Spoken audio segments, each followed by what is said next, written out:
Hey everyone, welcome back to Validate with Kate. I'm Kate. Something I'd like to talk about is, actually last night I went to DBT and, it's funny because my next video is going to be on this anyway, but that's the section we ended up going over at DBT, and that's core mindfulness. And I feel like everyone can use a little reminder on what being mindful is. I know we all hear, it's like, you're not being mindful. You basically get some version of that as a kid a lot. It's like if you run into stuff, it's like, watch where you're going, be mindful, be aware of your surroundings, blah, blah, blah. But anyway, so recap, validation is telling someone that what they feel, think, believe, and experience is real, logical, and understandable. Self-validation is where it's at. Like, that's what's helped me the most. I've never been able to validate myself. And once I was able to get that down where I could sit and quietly reassure myself that what my experience is real. And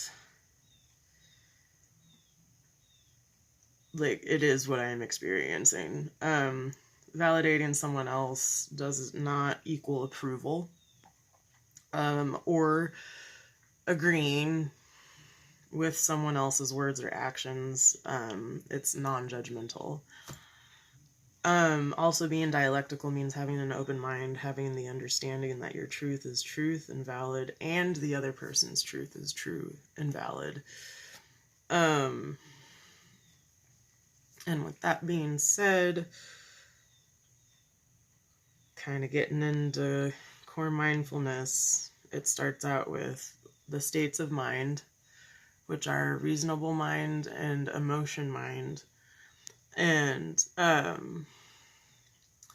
like reasonable mind is usually that you're coming from that place of logic. And then the emotion mind is that place of compassion. And then wise mind is where you want to be, is where it's ideal to make final decisions on anything, really. But, okay, so reasonable mind, emotion mind, in the middle is wise mind. And that's what dialectical is. You're finding that middle, that both and. Once I understood these two things, it was easier for me to begin truly being mindful. Because mindfulness, I mean, it's validating. Being mindful is very validating for you and anybody else involved.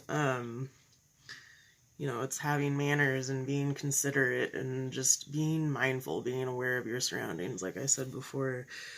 Core mindfulness is based in sitting with your feelings. No, not the feels.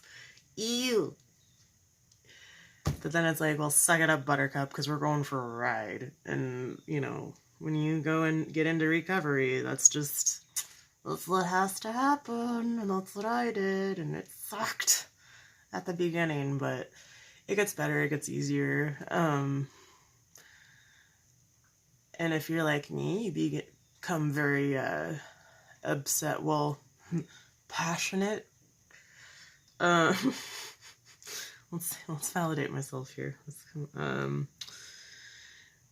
Just that's what it is. Being mindful is being aware of your feelings. Try just noticing them.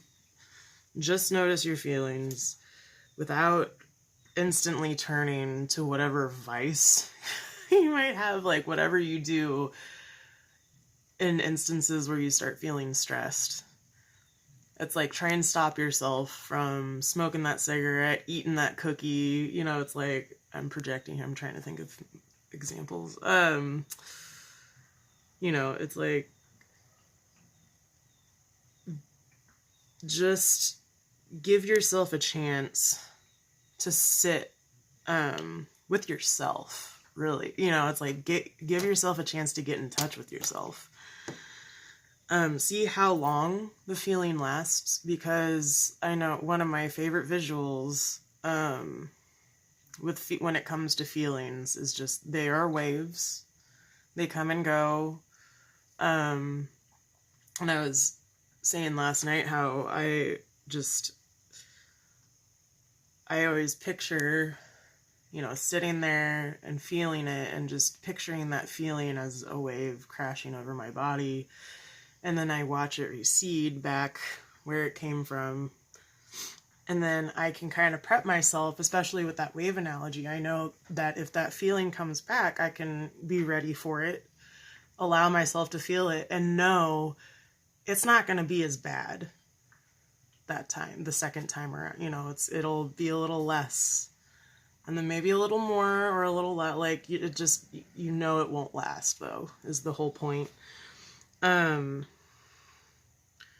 know, feelings, they really are waves.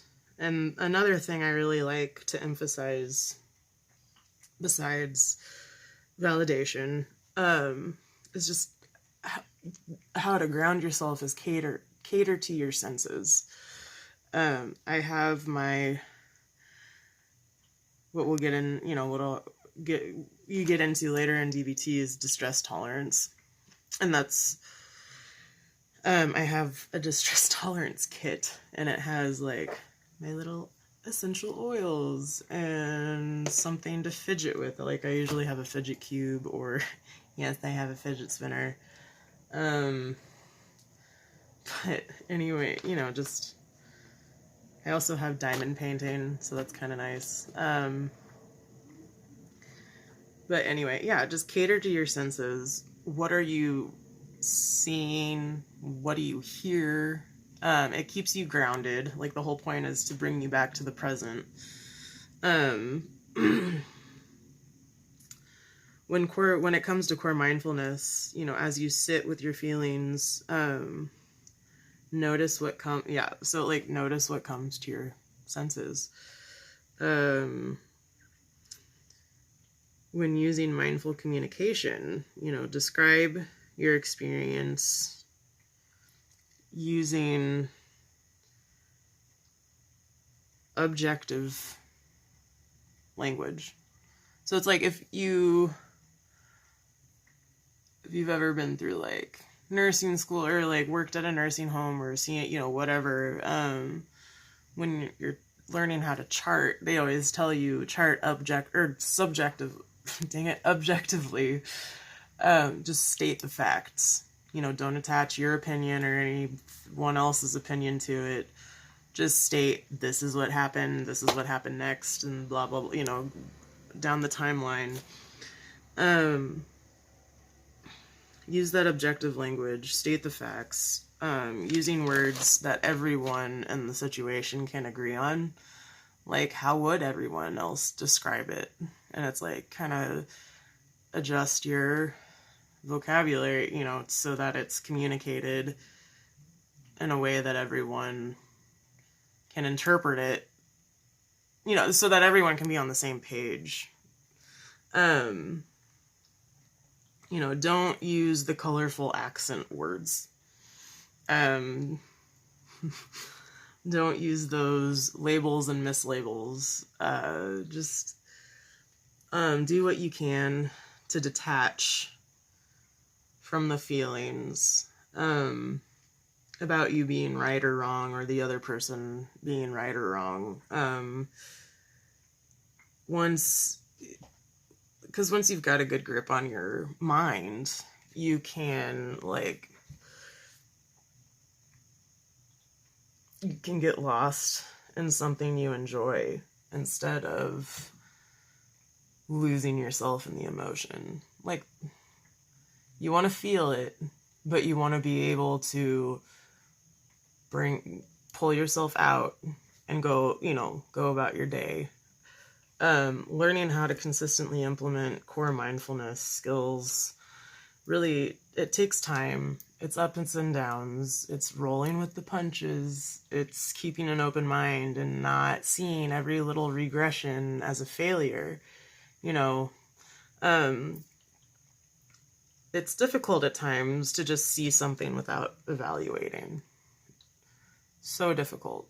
But it really is what stands between us and really truly practicing core mindfulness. It's like, that's why it's so important to unglue your opinions, accept each moment openly, acknowledge the helpful, the harmful, wholesome, and unwholesome, but don't judge it. However, when you find yourself judging, don't judge your judging. Just do one thing mindfully in the moment. Nobody can truly multitask, because what you end up doing is just chunking out those things that if you just focused on one thing at a time, you could get it done, and then move on to the next one and get it done. Because when you try to multitask, what really ends up happening is you aren't, well, because you're not focusing on that task, the quality is going to be a lot worse than it could be if it was, if that was the only thing you were paying attention to. So it's just repeating these skills. It's like being able to catch yourself. When you catch yourself doing two things at once, stop yourself and go back to doing one thing. It's okay. Everyone does it. You just got to remind yourself,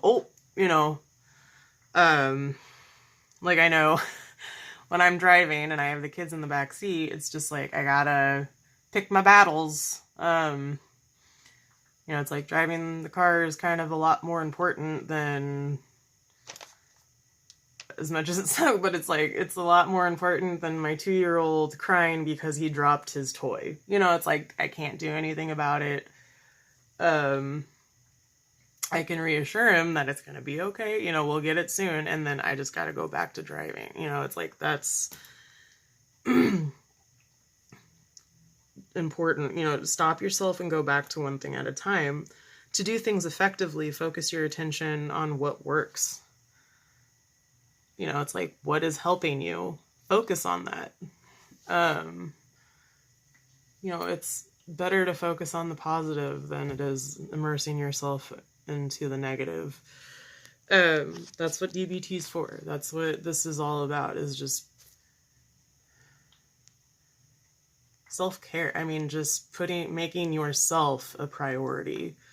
Just let go of useless anger, vengeance, righteousness, and also avoid should and shouldn'ts.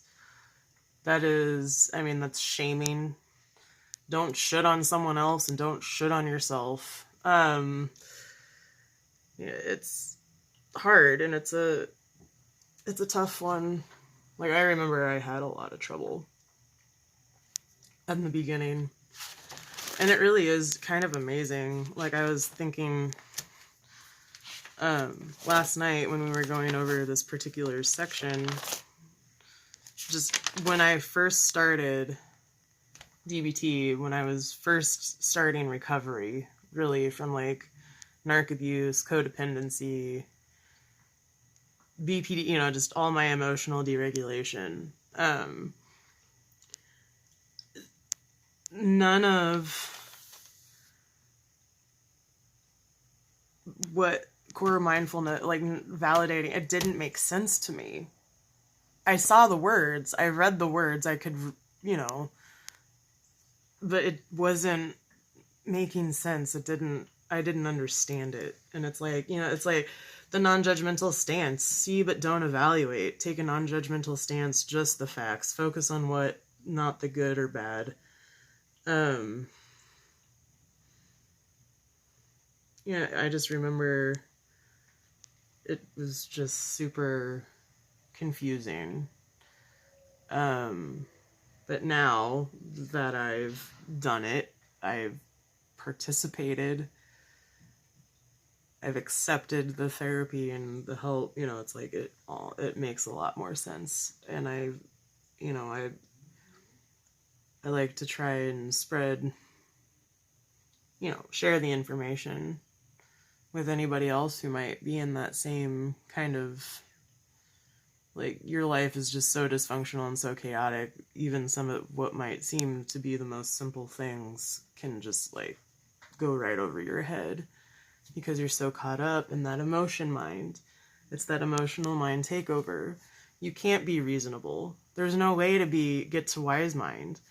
That's what, like, this is why I love DBT, because it focuses on that core mindfulness and bringing yourself to the present, back to the present, and grounding and focusing on you and your senses. And so yeah, like I said, I think I feel, my opinion, but yeah, I feel that everyone can benefit from a little reminder of what it truly is to be mindful.